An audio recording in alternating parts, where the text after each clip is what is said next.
right, guys, this is Crazy Kev here, and I'm here with my man, Malcolm Wellmaker. Malcolm, how we doing, my man? I'm doing good, my man. I can't complain.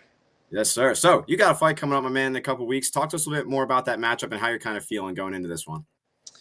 I think it's a beautiful matchup, man. He's a striker primarily, so that's gonna be what I want every time. Somebody I can go out there with and try to put on a show. So I feel great about the matchup. Obviously, it's been shown some ways to beat him, so I've been confident in watching those and looking at routes to victory. And I just feel good about it, man. It's the perfect fight, I feel like, for my debut. Yeah, no, I definitely think this is going to be a fun one for sure, man. And like you mentioned, you feel you have, or Simon has some holes in his game and you plan to expose them. I mean, what's kind of your prediction for this fight? How do you see this one playing out? I'm gonna knock him out, bro. I mean, that's my 100% prediction. I think it's very possible to do, obviously, and I think that I hit. I mean, I know I hit really hard. So all I really need to do is just find that one shot. That's oversimplifying it. It's not that simple. He's a really good striker. He's a really good martial artist. But if I find that shot and when I find that shot, I'm gonna knock him out, man. Yeah, no, we're definitely looking forward to seeing you try to get that big win for sure. And now, not only do you have a fight coming up, man, you also mentioned that you have like a baby on the way as well. So congratulations. How's that kind of going as well? Bro, it's crazy, man. This is gonna be my firstborn. It's a boy, and he's gonna be due next month. So right after I have my fight, I'll be going into fatherhood.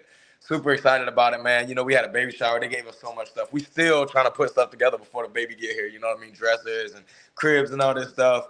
But it's exciting, man. And the timing feels right. I get to make my UFC debut and step into a new chapter in my life as well as in my personal life. So it's good, man. Everything's great.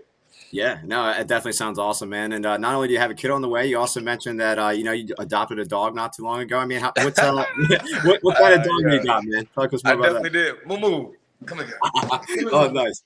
Bro, she's sitting right up under me. Look. Oh, there you go. That's awesome. Say hey, Moo. Say hey, girl.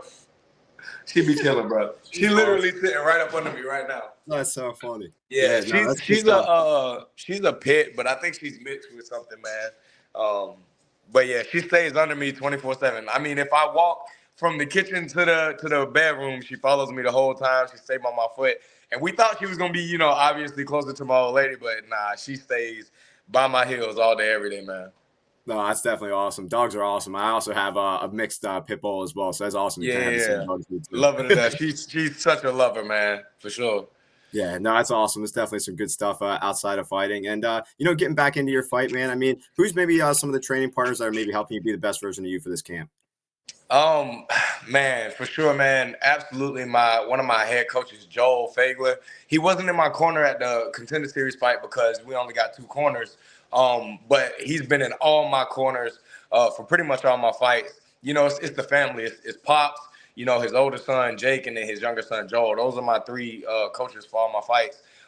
But Joel has really, really, really taken up the real specialty drilling, fine-tuning, particular counters, particular grappling scenarios. I mean, he has just been dialed in on really focusing in that I'm working on those real specific things for my fight.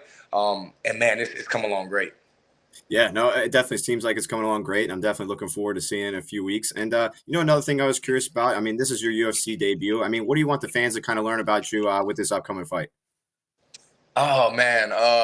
It's a, I thought that what I wanted when I came into the game was like, I want to be known for having devastating power and being dangerous. And I do want that. And I think that's going to come naturally. I think that's already part of who I am. But I just want the people to enjoy watching my fights and enjoy watching me perform as much as I do. Like, I love fighting.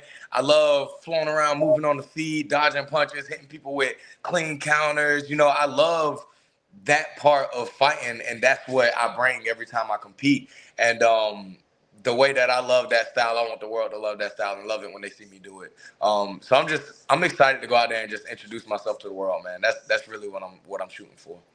Yeah, no, I definitely think it's going to be a lot of fun for sure. And with this matchup as well, I just looked. I think you are a slight underdog going into this one. Do you ever look at the odds? Is that ever kind of you use that as motivation or anything like that? Sometimes I do. I mean, it doesn't really bother me. Like, he's definitely, bro. He's got incredible camp he's training out of. I mean, he's been in the game longer than me, competing at a much higher level to beat, some great opponents. So like, I mean, it's fair for people to make their predictions, but I mean, leading into my Contender Series fight, I saw some guys make breakdowns, and man, they downplayed me so bad, and it just it don't really matter, you know what I mean? Anybody can win a fight at any time, and then I also know that they have to make their predictions based off of what they know, and there's so much about me that they don't know, so much that they haven't seen, and man, my bag is deep. I'm telling you. Yeah, no, I definitely think this is going to be. I think you're ready to prove a lot of people wrong, no doubt about it. And Absolutely. now, with your Dana White Contender Series fight, you mentioned you were kind of able to block out the noise, kind of able to block out the nerves and all that stuff. Now, with your UFC debut, I mean, what are you going to kind of do to block out the nerves and stuff for this debut? Bro, I wasn't very nervous at all for my Contender Series fight. Surprisingly, I was just incredibly focused, man, and had like a mission mindset. But to be completely honest, bro, I'm less nervous for this fight than my Contender Series fight. Like I said, the excitement is more so the big thing that I feel over everything. I mean, of course, there's nerves, of course, there's pressure. But more so than anything, bro, it's just excitement. Like, this was a absolute complete dream that was so far-fetched for me or anybody from my gym for a long time. So just to be on this level, competing on this stage, and have the bit of hype that I do have the bit of eyes that I do have on me, just makes me excited and excited to go in there and do what I do. And that doesn't take away from the violence I bring. That doesn't take away from how bad I want to knock him out. Like that's all still there, absolutely. But I just haven't really felt too nervous yet. And I mean, they'll probably set in a little bit closer, but I haven't had to do anything, man, except be excited to fight.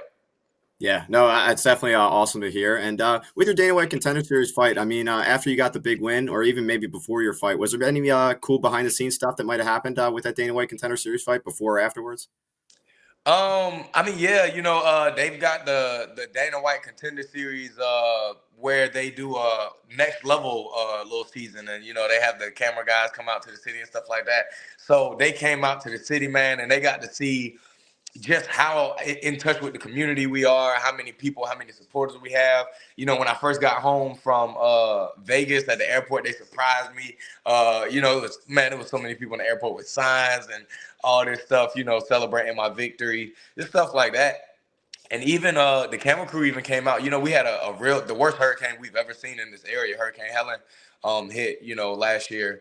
And they came down and they actually got some footage of it, man. They saw the damage to my house, my teammates' houses, no power. I was in the gym working out with no power. They came in and got some of that stuff. So it's some real cool stuff that down the line it should be coming out on the next level series. So it's gonna be exciting. Yeah, no, it's definitely some cool insight for sure, man. And now getting back into this fight, the last time we talked, we talked about, you made a beat for Chief Keef. Is this going to be your walkout one day? I mean, got to get that credit, man. Bro, yeah, one of these days, I gotta, me and him gotta talk, man. He gotta give me my credit, man. He gotta show me some love, and it'll be a nice full circle moment when I get to that level of somewhat, celebrity status or fame where I can get in contact with him and have that laugh with him. You know what I'm saying? So I would love to one of these days. Do you think you would ever use that song as like maybe your walkout one day? Yeah, I'll do it. 100% I'll do it. And if I could get him to walk with me, that'd be even better. You know what I mean? I still got love for Chief. Yeah, now you're definitely cooking. I like that for sure, yes, man. Sir. Now, no, another thing I was curious about with this upcoming fight, with it being in Kansas City, do you plan to do any sort of like sightseeing or anything like that after your fight or maybe beforehand? Yeah, 100%. They getting us out there as soon as Tuesday. So I'm gonna have sometime, I imagine, sometime here, sometime there, before I get deep into my cut to see the city and go do some things, man. And I hear some beautiful sights out there, so I'm all for it. I want to go places. My pops, man, my head coach, he's an explorer. Anytime we go somewhere for a fight night, man, I mean, he's going to different places, seeing different shows and different like local scenes. So that's the plan for sure. We're gonna go see some stuff. Nice, nice. Now, during your fighting career, what was maybe some of the coolest things you might have seen along the way when you were traveling? Bro, Vegas was the latest. I'm not even gonna lie. I had so much fun in Vegas. And it wasn't even like I was out there like going to clubs and gambling and drinking and all this stuff. But, I went out there and we saw Chris Angel's magic show, bro. Look, Nice. dog, first of all, like he way older than he was when I was growing up and I remember seeing his show. But bro, his show was like mind blowing, man. It was some of the most incredible stuff I ever seen in my life. We saw that. We went and we saw it was like a almost like a acrobats and all that stuff doing like a musical show. Okay. I don't know what it was called, but it was bro, it was incredible. It was sick, bro. We saw that. Went to like Gordon Ramsay restaurant, bro. It was just so much to do. 24-hour nice restaurants in the hotel we were staying in, bro. It was awesome, bro. Like I love Vegas so much, and I was almost disappointed I didn't get to go back for this fight, but I'm going back. Sure, I'm sure one of these days. Yeah, no, I could definitely see you fighting again in Vegas for sure, man. And you mentioned Definitely. you were obviously at a magic show. Is this your first magic show, or are you into magic? Talk to us more about that. Yeah, bro, that was the first magic show I've ever been to. But like, I grew up like trying to do like card tricks, and like I like David Blaine. I used to watch Chris Angel. You know what I'm saying? When I was like in middle school and stuff, because that's when it was like hot on like on TV, actual TV, back when people had cable. You know what I mean? Oh, yeah. So yeah, I was a huge fan of it growing up. But like, I never had been to a legit magic show, and bro, that was the first one, and he set the bar high, bro. It was incredible, dog. Yeah, I mean, I watch a lot of America's Got Talent, see it on TV, but I've never been to one personally either. They definitely look like a lot of fun for sure. Yeah, bro. If you in Vegas and you can see a Chris Angel show, you will not regret it, bro. Definitely go see it. Nice, nice. That's definitely awesome for sure, man. And Yeah, for we sure. talked a little bit in the beginning. You gotta have a baby on the way. You adopt your dog, but I mean, besides all that, I mean, what are you kind of doing outside of fighting? Not too much, bro. I really be chilling at the house. Me and my old lady will watch some movies or some anime here and there. Just got a new gun. Me and the bros went to the range just yesterday. They brought out some ARs and all. I got some pistols. They be having ARs and shotguns and all this crazy stuff. So we messed around with that a little bit. You know, me and my bros will play basketball sometimes. I got a teammate named Quincy. Bro, we go head to head when it comes to some basketball, bro. So just stuff like that, just really just hanging out with the guys, man. My teammates are like real brothers to me, man. So we do stuff outside the gym, in the gym all the time, man. So anything like that. Nice. Now, you mentioned with your new gun. I mean, do you do any sort of like hunting or anything like that? Never did no hunting, bro. I Okay. never did no. I got like, I'm in construction, so I know some country boys. They've been Yeah, trying to pull me out there to go hunting for the longest. So one of these days, I'm gonna take them up on it. definitely seems like a lot of fun for sure, man. And when it comes to shooting guns, I mean, what's maybe your favorite one that you've kind of used? Bruh, I have a SIG P320. It's a 9 millimeter. It's almost a full size, but the barrel's 3/4 of an inch shorter than the full size. Um, and it shoots like a dream, bro. I've shot like a bunch of Glocks and SIGs, and obviously like Tauruses here and Rugers and stuff like that. But like when I was looking for my first pistol that I went and bought, that nine, I tried a bunch of different guns, 1911s, all this stuff, and it was a SIG I shot, and I went and got that particular SIG. You know what I mean? And I love that gun so much. Even just yesterday when we went to the range, I've had that gun for like over 5 years now, and it shoots like a dream, man. It's a beautiful gun. It's got like the FD slide perforations on it, night sights. It's beautiful, bro, and I love that gun to death. Yeah, no, it definitely seems beautiful for sure, man. No doubt about it. And Love it. yeah, getting back into your fight, man. You mentioned weight cutting's coming up pretty soon. I mean, how do you think your body's going to be able to handle this weight cut? I mean, talk to us more about what you're kind of doing for this cut. Easy, bro. My weight cut's gonna be easy. My weight's good. I'm in the low 50s right now, and I'm still on creatine. And I'm dieting a little bit, not super hard. And my weight's constantly steadily going down. So I don't really even expect to have to cut too much weight at all. Like my last weight cut for contender series, I might have cut like the actual dehydration was like maybe like 13 pounds, something like that. It wasn't bad at all. So I don't expect to have to do much more this time around. Yeah, no, it's definitely good to hear for sure, man. And Yeah. now with Cameron Simon, man, I mean, he's obviously a pretty decent name for sure. I mean, do you think he's maybe your toughest opponent that you've maybe faced so far in your career? Um, I think he might be one of the most high level guys. Definitely one of the most skilled guys. Definitely one of the most experienced when it comes to what level of fighting he's bringing, and I'm sure his ability to make real time adjustments is gonna be legit. His corner advice and reception is gonna be great. I'm sure all those things are gonna be there, but I don't think toughest, bro. And the reason I say that is because I had a fight with Taylor Moore, and Taylor Moore just fought Thomas Almeida this last weekend, and it went to decision. Mhm. Um, but Taylor Moore, bro, he came from Scorpion Fight Systems in Michigan, which Michelle Pereira actually does some training there, man. And bro, Taylor Moore was an absolute dog. That was my title fight, my first pro title fight. 5 rounds. We fought 5 rounds, and it was an absolute banger, bro. I mean, he was just so tough as they come. And I just don't see Cameron being able to put me in a dog fight, like Taylor Moore was able to. And even if he did, I would love the dog fight. Like, and that's another thing that I'm excited about to show the world. Like one of these days, I'm gonna show the world that I'm a dog too. I'm not just exciting, striker that moves clean that has knockout power. Like I'm a dog too. Like when it's time to go hard and bite down and like throw heavy shots and get after it. Like I'm willing to do that too. So yeah, yeah, I don't think he'll be my toughest, but he'll definitely be my most skilled and high level opponent without a doubt. Yeah, I definitely think he's pretty skilled for sure, and it's definitely going to be a fun one. And I think the world's ready to watch this one for sure. And another thing I was curious about, obviously you're locked in for this fight, but I mean, after you get the win, I mean, do you maybe have a name in mind for the next opponent? No name, but I want to be on the June 14th card in Atlanta. That's all I care about.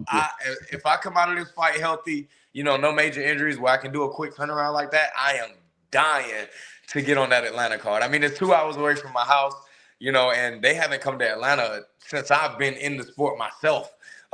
So yeah, it'd be incredible, and the amount of people that would be able to come out and support me early in my career like this. Oh my Lord, bro! It would be a massive move for my career, for my support system, my fan base, everything. So June 14th is all I want after this fight, and I don't care who they give me. They can give me Marab. I want that card. You know what I'm saying? Yeah, the battle of the machines. That's right. One of these days, it's coming. It's coming. Yeah, there you go, man. That's definitely a good place to maybe see. I definitely would hope you maybe get on that Atlanta card. And Absolutely. now, Malcolm, it's always been our pleasure talking to you, my man. I just wanted to ask, I mean, what's maybe your final message out there for the fans watching this video? Man, April 26th, bro, Kansas City. A lot of y'all have not seen me fight live. Y'all might have seen some highlights. Y'all might have seen a couple things here and there on social media.